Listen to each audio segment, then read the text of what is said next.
Meanwhile, thousands of students are back in class across Tennessee. But is it possible to go safely back to school? We have team coverage tonight as Metro Schools kicks off with a bumpy start. But first, News Channel 5's Phil Williams asked the governor some tough questions about safety. Phil.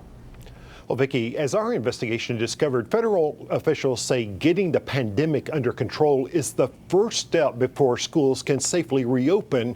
But the governor has other ideas. We wanted to know where he's getting his advice. Teachers have a really important role to play in reopening schools, obviously. Tennessee Governor Bill Lee defiantly insisted that schools need to reopen despite overwhelming scientific consensus that with almost the entire state showing unacceptable levels of transmission of COVID-19, resuming all in-person classes is just not safe. A child in an unstable home is better in a classroom than they are out of the classroom. That despite guidance from the Centers for Disease Control that the number one consideration ought to be COVID-19 transmission rates in the immediate community. A new plea from the head of the White House Coronavirus Task Force. We're asking people to distance learn at this moment so we can get this epidemic under control. And the American Academy of Pediatrics. We recognize that many jurisdictions will need to utilize distance learning strategies until cases decline. Even a new report from experts at Harvard. But all of the experts on the federal level say you've got to get the pandemic under control first before you can deal with those issues. Do you have a single scientific expert who tells you they are wrong? As I said, we have clear evidence.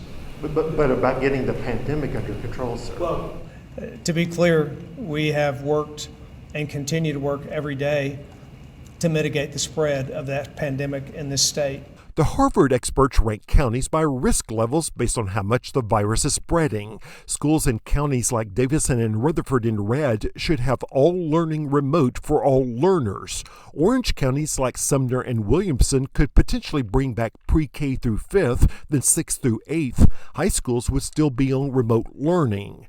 At yellow, high schools could go to a hybrid schedule. And at green, when the transmission had almost been eliminated, everyone could go back to class. But just to be clear, you don't have an expert you can point to who says now is the time to reopen?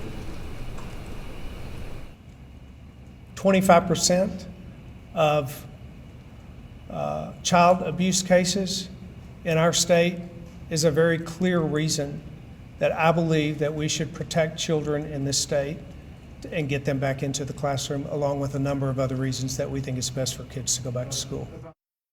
Now, here's the other big issue. A number of school systems are reopening despite the scientific advice. Teacher organizations say that puts students and especially teachers' lives at risk. The governor has called lawmakers back into special session next week. One of the items on the agenda is giving liability protection to schools just in case something happens. In the newsroom, Phil Williams, News Channel 5 Investigates.